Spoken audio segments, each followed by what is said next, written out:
네, 먼저 송원교회 하나님의 말씀을 또 전할 수 있도록 인도하신 하나님께 너무 감사드립니다. 또 선교사, 또 협력 선교사로 파송해 주신 송원교회 성도들과 또 당회와 당회장이신 또 조경래 목사님에게 감사드립니다. 오늘의 말씀의 제목은 스스로 굳세게 할지어다라는 제목으로 함께 먼저 말씀을 나누도록 하겠습니다.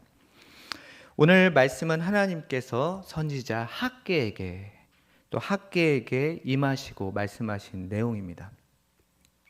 먼저 학개라는 인물을 보기에 이제 배경을 먼저 살펴보면 그 남유다가 19년이라는 그 시간 동안 바벨론의 그 공적 1차 침공, 2차, 3차 침공을 통해서 19년 동안의 전쟁의 아픔을 경험합니다. 마지막 왕 시드기야는 자신이 보는 앞에서 자신의 자녀들이 죽음을 보았고 또 눈알이 뽑혀 바벨론의 포로로 가게 되어지는 아픔을 경험하게 되어집니다. 학개는 이러한 전쟁을 경험한 세대는 아니에요. 바벨론 포로의 50년이라는 그 시간 동안 또 그 이후에 낳고 자란 세대입니다. 학개뿐만이 아닙니다. 학개 또 스가랴, 말라기, 또 느헤미야와 같은 또 에스라와 같은 선지자 또한 전쟁을 경험하지 않았지만 그 안에서 낳고 자란 다음 세대라는 것을 우리가 알 수 있습니다. 하지만 중요한 것은 하나님께서 그 다음 세대를 통해서 하나님의 역사를 이루어 가시는 것을 볼 수 있어요. 무엇보다 이 에스라 선지자를 보면은 에스라가 쓴 책이 있죠. 어떠한 책입니까? 바로 역대상하 책을 기록하고 있어요. 역대상하는 아담으로부터 남유다의 그 왕의 역사를 자세하게 기록하고 있는 것을 보듯이 다음 세대들이 지속적으로 하나님의 말씀을 깊이 사모하고 하나님의 역사를 이루어가고 있음을 우리는 볼 수 있습니다. 그리고 오늘 본문에 스룹바벨이라는 인물이 나와요. 스룹바벨은 바사왕 고레스 때 먼저 남유다로 돌아와 성전 건축을 시작했던 인물입니다. 하지만 성전 건축이 여러 가지 문제를 통해서 16년 정도의 중단의 시기를 맞이하게 되어집니다. 그 이후에 학개와 스가랴 선지자를 통해서 다시금 성전이 재건되어지는 과정을 보여주고 있어요.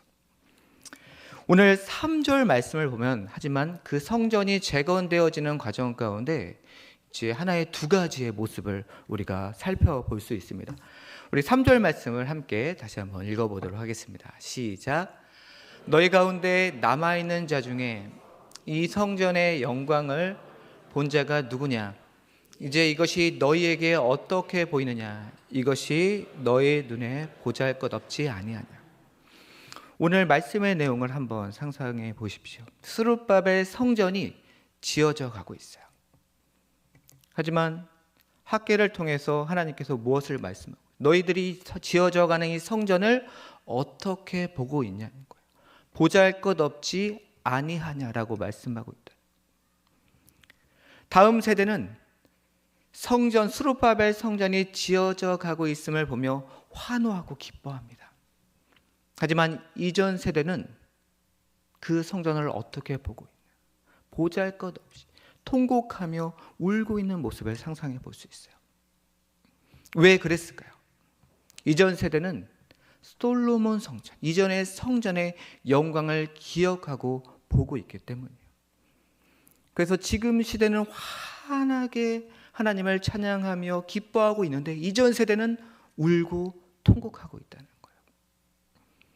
오늘 말씀을 전체 문맥을 봤을 때 하나님은 누구를 책망하십니까? 바로 이전 세대를 책망하고 계세요. 여기서 우리는 다시 한번 과거보다 오늘 그리고 내일 이 소망 되시는 하나님을 바라봐야 돼요. 이전에는 어떠합니까? 이전에 전쟁과 또 여러 가지 아픔을 경험했지만 그것이 모든 것이 하나님의 약속 안에 있었다는 거예요. 그렇기 때문에 오늘보다 우리의 소망은 내일이라는 거예요. 비록 스룹바벨 성전이 보잘것없지만 하나님께서 이스라엘 백성들을 그 전쟁과 그 아픔 속에서 구원하시고 또 다시금 하나님을 예배할 수 있는 성전이 지어져 가는 그 모든 과정이 하나님의 계획과 은혜 안에 있었다는 거예요. 그렇다면 우리 지금 이전 세대, 지금의 우리가 시대를 어떻게 보고 있는지를 한번 생각해 보셨으면 좋겠습니다.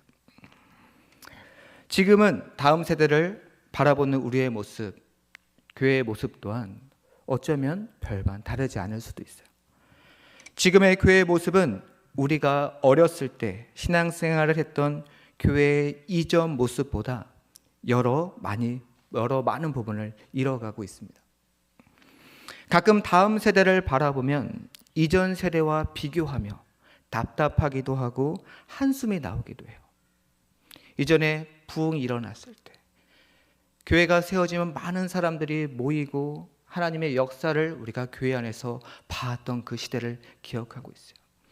그래서 우리가 지금 이 시대를 보며 스룹바벨을 성전을 보며 통곡하고 있는 이전 세대의 모습이 있는지 한번 우리의 자신을 살펴볼 필요가 있다는 거예요. 전도서 7장 10절에 보면 무엇을 말씀하고 있습니까?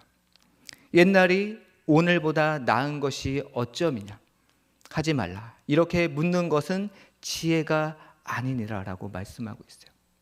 왜 그럴까요? 시간과 공간을 살아가는 우리들은 오늘보다 내일이 소망이기 때문이에요.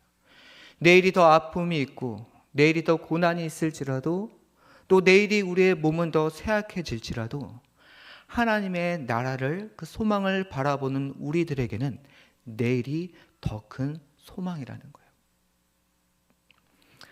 지금 이 자리에 나이가 가장 많으신 분이 누구신지 모르겠어요. 그분이 어쩌면 가장 큰 소망을 품고 살아가는 자라는 거예요. 우리의 소망은 하나님의 나라입니다. 우리가 언제 하나님의 나라에 들어가게 될까요? 우리의 생명이 닿을 때. 우리 육체는 땅에 묻히지만 우리는 하나님을 영광을 배우게 되어집니다.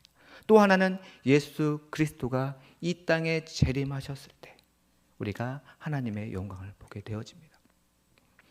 그렇기 때문에 내일이 우리에게는 더 큰 소망이라는 거예요. 나이가 가장 많으신 분이 더 큰 소망을 갖고 살아가야 된다는 거예요. 자녀들은 예언할 것이요 청년들은 환상을 그리고 너희 늙은이들은 뭐라고 이야기하냐? 꿈을 꾸라라고 이야기하고 있어요.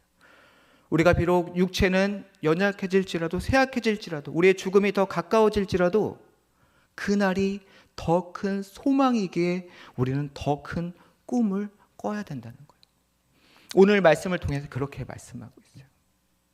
이전을 바라보며 지금 이 세대를 아파하는 것이 아니라 내일을 바라보면서 우리가 희망이 없다 이야기하는 것이 아니라 내일이 더 큰 희망이라는 것을 왜? 모든 역사에 하나님께서 주관하고 계시기 때문에 내일이 소망임을 말씀하고 있다는 것입니다. 우리는 우리의 소망인 다음 세대들이 땅에 소망을 두지 않고 영원한 하나님 나라에 향해 소망을 품도록 산 소망이신 예수님을 품고 살고 가르쳐야 합니다. 지금도 하나님께서는 그 꿈을 성취해 가시며 이루어 가십니다. 그리고 또한 영원한 소망을 품고 살아가는 것이 은혜이며 그것이 바로 믿음이에요. 성경에서는 믿음을 뭐라고 이야기하고 있습니까? 하나님께서 값없이 주신 선물이라고 이야기하고 있어요. 저는 그 말씀이 누구보다 더 마음으로 확신하고 있습니다. 제가 중학교 3학년 때 아버지가 교통사고로 이제 돌아가셨어요. 중학교 3학년 때 처음 그 아버지를 잊는 아픔을 겪었는데 어리다 보니까 크게 또 이렇게 마음이 와닿지는 않았던 것 같아요. 근데 어느 날 밤에 잠을 자는데 어머니가 저희가 다 잠들 때 이제 흐느끼는 모습을 보면서 좀 더 실감이 되더라고요. 제가 중학교 3학년 때 누나가 고등학교 1학년, 저 동생이 중학교 2학년이었는데 그때 이제 아버지가 돌아가시는 바람에 어머니가 많은 고생을 했던 것 같아요. 하지만 하나님께서 저희 가정을 어떻게 인도하셨냐면 처음 고등학교 3학년 때 누나가 하나님을 믿게 되었어요. 저도 이제 고등학교 2학년 때 누나를 통해서 처음 이제 교회를 가게 되었습니다. 근데 저는 교회를 처음 갔을 때 성도들이 통성으로 크게 기도하는 모습을 보면서 빨리 우리 누나를 여기서 구해내야겠다. 이상한 이 집단에서 우리 누나를 구해내야겠다라는 생각을 했어요. 하지만 이 성도들이 또 많이 챙겨주고 또 이 사랑의 관계 때문에 교회를 다니기 시작했어요. 근데 다시금 교회에 대한 화가 일어났어요. 이 천국 교리 때문에. 하나님을 믿으면 천국, 믿지 않으면 지옥. 근데 제가 사랑하는 아버님은 하나님을 믿지 않으시고 돌아가셨거든요. 저희 아버님 참 성실히 사셨어요. 평일에는 공사 현장에서 용접 일을 하셨고 또 주말에는 쉬지 않고 오토바이 배달을 하다가 이제 버스와 충돌로 갑작스럽게 돌아가셨어요. 저는 마지막에 흰천에 덮여 있는 그 아버지 모습이 지금도 기억이 나요. 머리가 이제 곱슬이셨는데 마지막에 아버님의 그 머리를 만지고 싶었는데 어린 마음에 그게 되게 무서웠어요. 그래서 지금도 참 후회돼요. 마지막에 아버지를 좀 만지면 어땠을까라는 생각이 들 정도로 후회가 돼요. 그만큼 아버지를 사랑했는데 저희 아버지가 믿지 않았기 때문에 이 천국교를 봤을 때 지옥에 갔다라는 그 교리가 저를 화나게 만들었어요. 그래서 저는 교회를 정말 좋아하지 않았습니다. 교회를 정말 싫어했고요. 또 말씀을 듣는 이유가, 말씀을 읽는 이유가 이 말씀이 틀렸다라는 것을 증명하기 위해 더 말씀을 읽었어요. 말씀을 읽다 보니까 더 확신이 드는 거예요. 이건 틀렸다. 말도 안 돼요. 성경의 이야기가, 이러한 역사가 믿지 않는 사람들에게는 말도 안 되는 내용이라는 거예요. 근데 그랬던 제가 선교사로 살아가고 있어요. 믿음은 제가 잡고 싶어서 잡혀지는 것이 아니라 하나님이 값없이 주신 선물이라는 것을 저는 확신하며 살아가고 있어요. 저는 전도하면서 하나님을 영접했습니다. 하나님의 믿음이 생겼을 때 또 더 깊이 있게 제가 하나님을 만났던 계기는 전도하면서였어요. 믿음이 생기고 하나님이 계신 것을 확신하면서 전도를 해야겠다라는 생각이 들었을 때 또 성인이나 어른들에게 전도하는 것은 부담이 돼서 어린 아이에게 제가 전도를 했어요. 그때 당시에 한 5살, 6살 되는 아이를 딱 잡아놓고 그래도 제가 믿었으니까 뭔가를 해야겠다. 이제 어린애한테는 할 수 있겠다. 앉혀놓고 제가 너 이름은 뭐니? 어디 사니? 그러면서 또 뒤에 중국집을 가리키고 있는 거예요. 너 엄마 아빠가 중국집에서 일하시는구나. 근데 그 어린아이가 나 엄마 아빠 없어요. 딱 얘기하는 거예요. 제가 아버지가 안 계신 그 아픔을 알기 때문에 얘는 꼭 하나님을 믿어야겠다 싶어요. 열심히 복음을 전했어요. 집을 이제 복음을 전하고 이제 돌아가는 길에 그래도 중국집에 왜 얘가 누구랑 살고 있지 해서 중국집을 들어갔던 적이 있어요.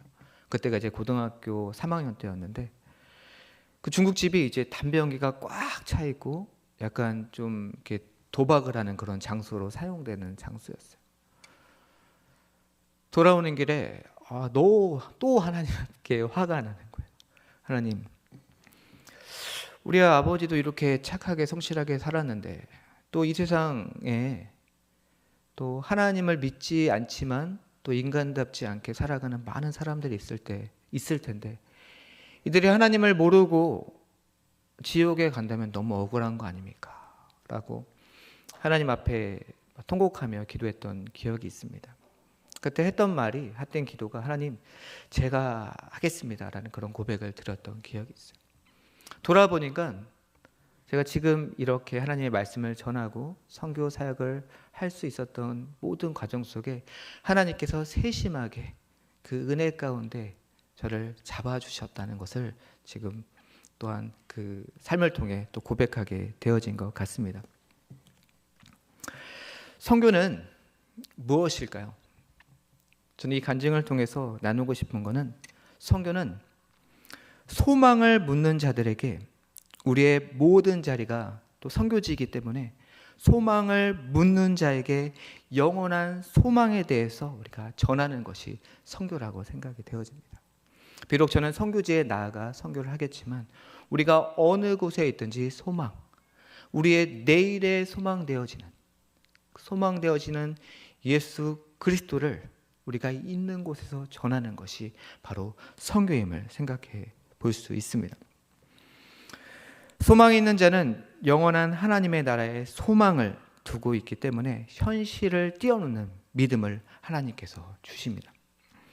소망은 우리를 더욱 경고케 할 뿐만 아니라 소망은 우리를 더욱 겸손하게 합니다. 또 소망은 우리를 더욱 믿음으로 일하게 한다는 거예요. 그 가운데 하나님께서도 오늘 말씀을 통해 이스라엘 백성에게, 스룹바벨에게, 여호수아에게 어떻게 말씀하고 있어요? 스룹바벨아, 스스로 굳세게 할지어다. 대제사장 여호수아야, 스스로 굳세게 할지어다. 모든 백성들아, 스스로 굳세게 일할지어다 라고 이야기하고 있다. 믿음은 하나님께서 우리에게 주신 값없는 선물이에요. 그 선물을 받은 자로 우리는 스스로 굳세어 일하라 라고 하나님께서 명령하고 있다는 거예요. 스스로 굳세게 하다는 히브리어로 하자크라고 부르는데 달라붙다, 잡다, 강하다, 능력이라는 뜻을 가지고 있어요. 즉 하나님께서 무엇을 말씀하고 계시냐면 스룹바벨아, 여호수아야, 나의 백성들아, 지금 우리들에게도 나는 지금까지 너희를 인도한 여호와 하나님이다. 나를 붙들어라. 나를 잡아라. 그것이 너희의 강함이고 능력이다라고 말씀하고 계시고 있다는 거예요. 우리의 소망이신, 내일의 소망이신 하나님께서 우리에게 주신 명령이에요. 우리가 일하다, 우리가 행하는 것이 무엇이냐? 바로 하나님을 붙잡는 거예요. 하나님께 붙어 있는 거예요. 그것이 능력이라고 성경은 말씀하고 있습니다. 야고보서 2장 10절에서 이야기하고 있어요. 이와 같이 믿음도 행함이 없으면 그 자체가 죽었다고 이야기하고 있어요. 우리의 행함은 성경에서 액션으로 이야기하고 있잖아요. 워크라고 표현하고 있어요. 걸어가다. 우리가 우리의 열심으로 무엇인가를 만들어가는 것이 아니라 걸어가다라는 의미를 갖고 있다는 거예요. 믿음은 하나님께서 우리의 손을 잡아주시는 거예요. 그게 바로 믿음이에요. 하나님이 우리를 잡아주신 그 손을 우리가 잡고 걸어가는 것이 행함이라는 거예요. 세상 종교와 다르죠. 세상 종교는 어때요? 우리의 열심과 노력으로 우리의 힘을 다해 무엇인가 하나님의 은혜를 끌어내리는 종교가 세상 종교라면, 우리가 믿는 기독교는 전적인 그 하나님의 은혜를 받은 자로 그 감격으로 하나님을 붙잡고 걸어가는 거예요. 그 걸어감을 통해 하나님께 영광을 올려드리는 거라는 거예요. 예를 들어 볼까요? 저는 중국에 처음에 아내가 26살 때, 저는 32살 때 열정으로 선교에 나가게 되어졌어요. 둘이 나갔다가 이제 넷이 돌아오는 역사가 있었습니다. 그래서 딸 둘이 있어요. 중국에서 첫째가 이제 걸음을 시작할 때가 기억이 나요. 아이의 손을 잡고 제가 걸음마 하면서 걸어갔어요. 근데 이 아이는 저를 바라보고 있어요. 싱글벙글 저를 바라보면서 힘이 없는 다리로 저의 손을 의지하고 따라 걸어오더라고요. 이와 같다는 거예요. 하나님이 우리의 손을 잡고 계세요. 우리는 그 힘을 붙잡고 달라붙고 의지함으로 그 아버지를 바라보며 걸어가는 거예요. 그게 바로 행함이라는 거예요. 행함은 우리의 노력이 아니에요. 그래서 이 믿음이 행함이 없는 믿음은 죽은 믿음이라고 하는 그 말씀이 그 행함을 이야기하고 있다는 거예요. 그래서 행함과 믿음은 떨어뜨려 이야기할 수 없어요. 마땅히 하나님의 손을 잡고 걸어가는 자들은 그러한 하나님의 뜻대로 걸어가는 그 행함이 주어진다는 거예요. 우리는 하나님을 바라보고 그 손을 의지하며 걸어가는 거예요. 제가 2026년 성원교회 표어를 봤어요. 예수님의 제자로 온전히 세워가는 것. 이 온전함, 성경에서 이 온전함과 완전함을 이야기하고 있거든요. 행하여 완전하라 라고 성경은 기록하고 있잖아요. 우리가 어떻게 완전할 수 있을까요? 바로 행함, 하나님의 손을 잡고 걸어갈 때 우리는 완전할 수 있다. 창세기 6장 9절에 뭐라고 이야기해요? 노아가 나오죠. 노아는 의인이요 완전한 자라. 그는 하나님과 동행하였다고 이야기하고 있어요. 어떻게 우리가 제자, 온전한 제자로 세워갈까요? 하나님과 동행할 때 하나님의 손을 의지하며 또한 그 손에 의지하지만 힘을 다해 스스로 굳세게 일할지어다 라고 말씀하신 말씀처럼 하나님께 꼭 붙어있고 붙잡고 믿음으로 걸어가는 것, 그것이 바로 우리가 해야 할 일이라고 말씀하고 있다는 거예요.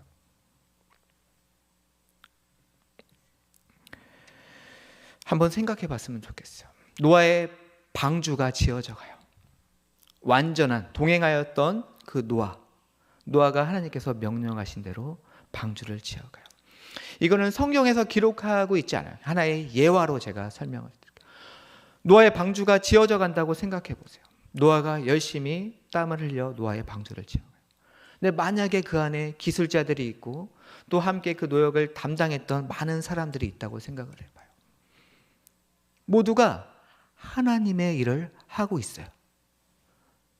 하지만 똑같이 행했지만 노아는 하나님이 어떠한 분인지를 알았어요.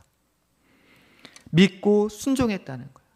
하지만 다른 사람들은 하나님의 목적, 하나님의 그 뜻을 따라 그 노아의 방주를 지어갔던 것이 아니라 개인의 목적, 나의 목적을 가지고 같은 일에 참여했다는 거예요. 하지만 그들에게는 구원이 없었다는 거예요. 이것이 바로 무엇을 말씀하고 있을까요? 우리가 함께 예배드리고 또 교회 안에 함께 봉사하고 또 하나님의 일을 하지만 똑같이 하나님의 일들을 만들어가지만 진정한 행함이 없다면 그것은 죽은 믿음이라는 거예요. 구원이 없다라고 성경은 기록하고 있다는 거예요. 똑같이 행했지만 자신의 목적을 위해 자신의 뜻대로 행하는 것은 하나님이 기뻐하시지 않는다는 거예요. 여기서 우리는 자신의 행함을 점검해 볼 필요가 있습니다. 성경을 보면요, 예배를 가장 열심히 드리고 기도도 가장 열심히 하고 헌금도 가장 열심히 내고 성경 봉사도 가장 열심히 했던 사람들이 누구였는지 아세요?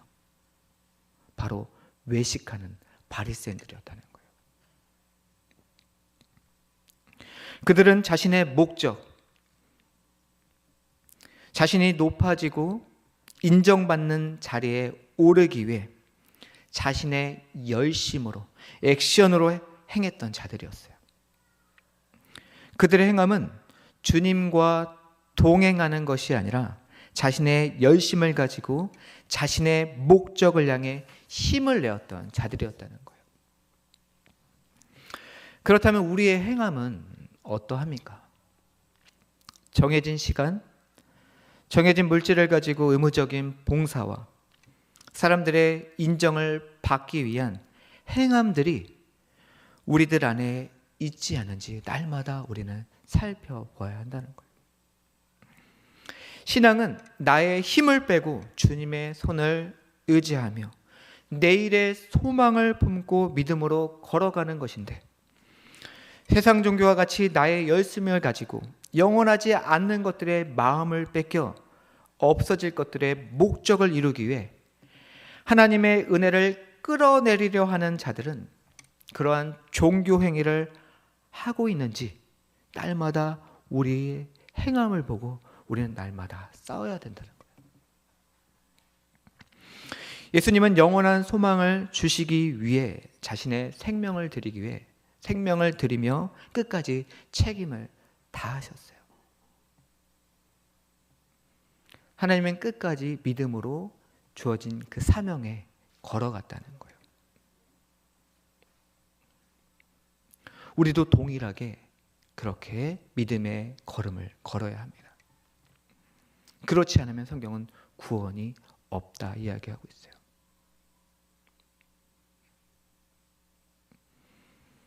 우리는 끝까지 믿음을 가지고 날마다 구원과 싸워가야 되는 존재들이라는 거예요.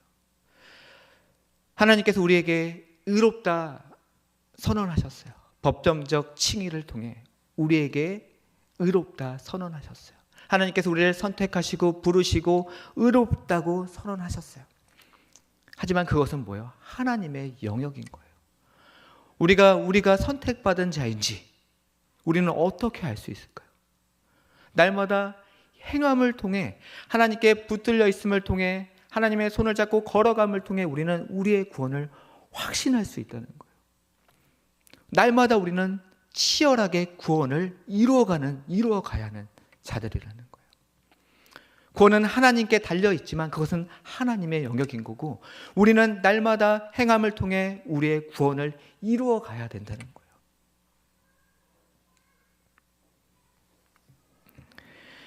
예수님은 우리에게 그러한 모범으로 책임을 다하시며 십자가에 죽으셨어요. 자신을 멸시하고 자신을 핍박하던 당시의 죄악과 많은 문제들 속에서 묵묵히 책임을 다하셨다는 거예요.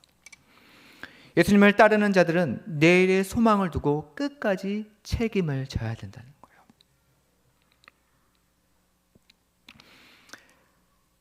두 번째, 선교는 하나님께서 부르신 그 자리에서 책임을 다하는 거예요. 어느 곳에나 문제가 있죠. 근데 문제를 봤다는 것은 책임이 주어졌다는 거예요. 문제를 보고 비판하고 비난하는 것은 어렵지 않아요. 문제를 봤다는 것은 책임이 주어졌다는 거예요. 최근에 제가 존 오웬의 믿음의 이유라는 책을 보고 있는데 존 오웬이라는 그 신학자가 이렇게 이야기하고 있다. 내일이 더 폐역하고 이 시대가 악할지라도 그것이 하나님의 기쁘신 뜻이다라고 이야기하고 있다. 전 나름대로 충격을 받았어요. 그것이 하나님의 기쁘신 뜻이라고.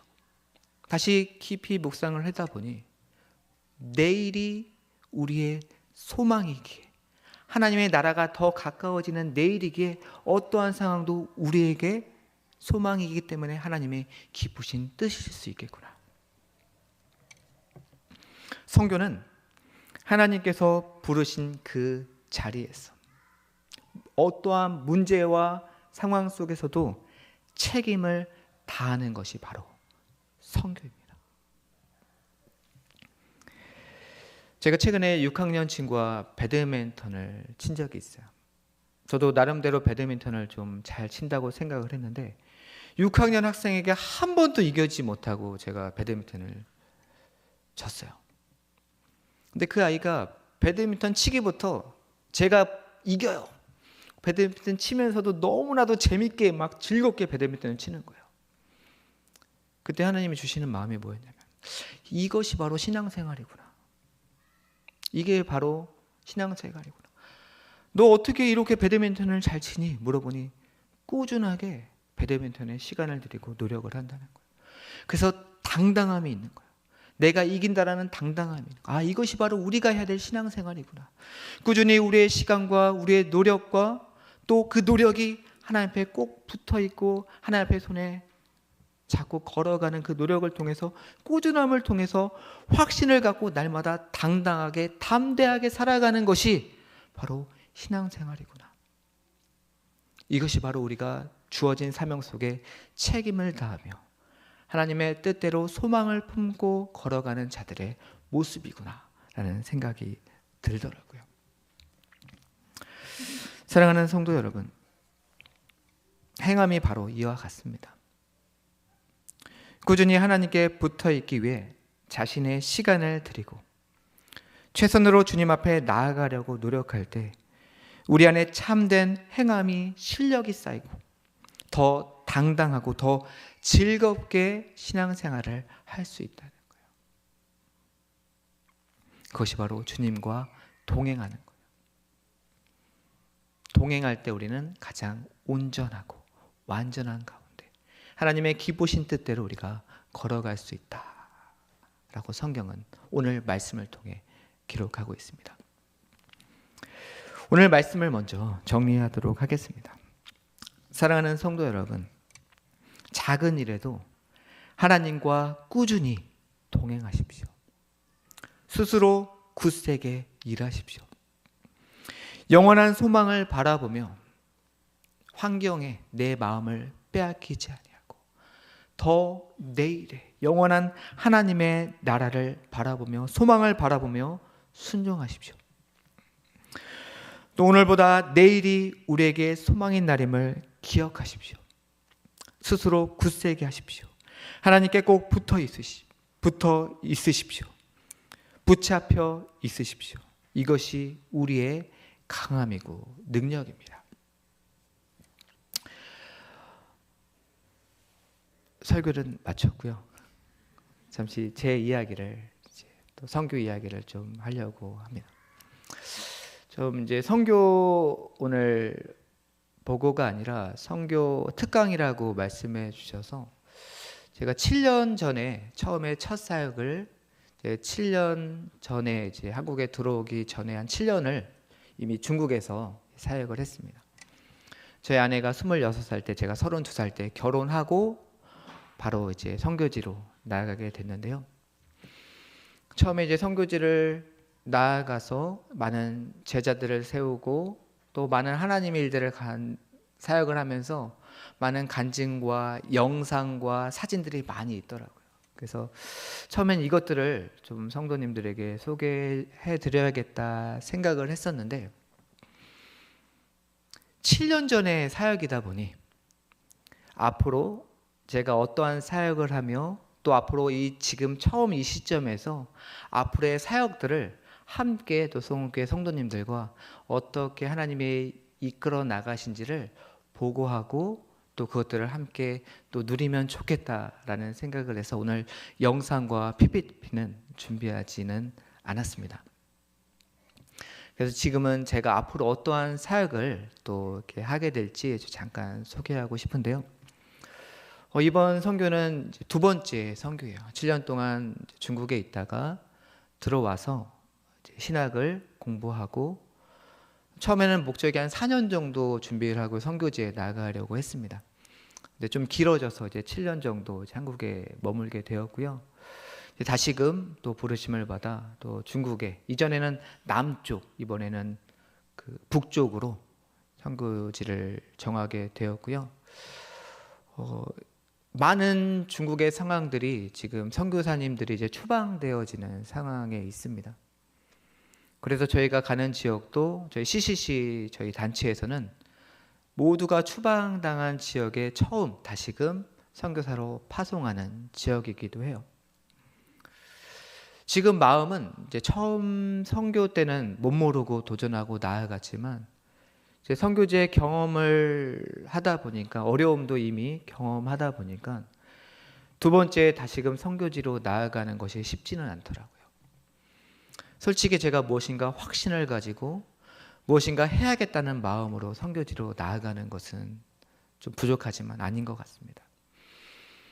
하지만 지금 선교지에 경력이 없는 선교사들은 이제 파송이 되어지지 않은 상황에 있고, 또 또 선교지에서 경력 선교사가 파송되고 또 계속적으로 단기 선교와 또 새로운 신입 또 선교사 가정들이 들어올 수 있도록 이제 경력 있는 저희 가정이 나아갔으면 좋겠다 도전을 해 주셔서 이번에 다시금 믿음으로 도전하게 되어집니다. 그래서 저희 가정의 기도 제목은 이제 처음 저희가 집을 얻는 것부터 다시금 가서 중국을 2번 정도 왔다 갔다 하면서 집도 얻고 학교도 등록하고 여러 가지 그런 상황들을 준비했는데요. 이제 처음 다시 시작하는 그 지역 가운데 또 많은 팀들이 단기 선교들이 또 많은 선교사 가정들이 들어올 수 있는 기초를 잘 세워갈 수 있도록 함께 기도해 주셨으면 좋겠고요. 처음이기 때문에 어떻게 이 사역이 이루어져 가고 있는지 또 우리 성도님들과 함께 기도하며 어떻게 하나님의 역사가 이루어져 가는지를 함께 성장하며 함께 바라봤으면 좋겠습니다. 또 저희 2딸이 있어요. 중학교 1학년으로 입학하고요. 또 초등학교 이제 4학년으로 이제 들어가게 되어집니다.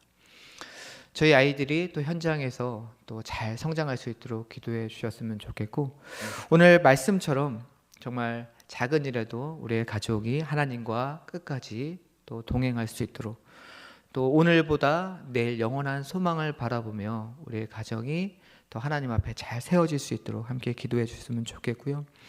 무엇보다 하나님께 꼭 붙어 있는 것이 또 능력임을 확신하고 선교지 가운데서도 하나님 앞에 꼭 붙어 있을 수 있도록 하나님의 손을 꼭 잡고 또 마땅히 우리가 걸어갈 그 길을 내 힘이 아니라 하나님의 힘으로 걸어갈 수 있는 선교 사역이 되어질 수 있도록 함께 기도해 주셨으면 좋겠습니다.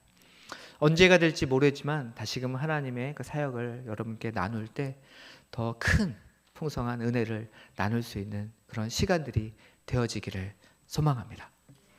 제가 기도하고 말씀을 마치도록 하겠습니다. 하나님, 오늘도 우리에게 말씀하여 주심에 감사합니다. 지금도 남은 믿음의 사람들을 통해 하나님의 역사를 만들어 가시는 하나님을 찬양합니다. 오늘 우리의 육체는 쇠약해지고 오늘보다 내일의 상황이 더 어려울지라도 오늘보다 내일이 더 소망의 날이기에 영원한 하나님의 나라를 바라보며 하나님의 손에 꼭 붙들리는 저희들 되게 하옵소서. 뿐만 아니라 믿음으로 스스로 굳세게 하여 주님의 손을 꼭 붙잡고 믿음으로 걸어가는 하나님의 백성다운 삶을 살아가는 저희들 되게 하옵소서. 감사드리며 이 모든 말씀 예수님의 이름으로 기도드립니다.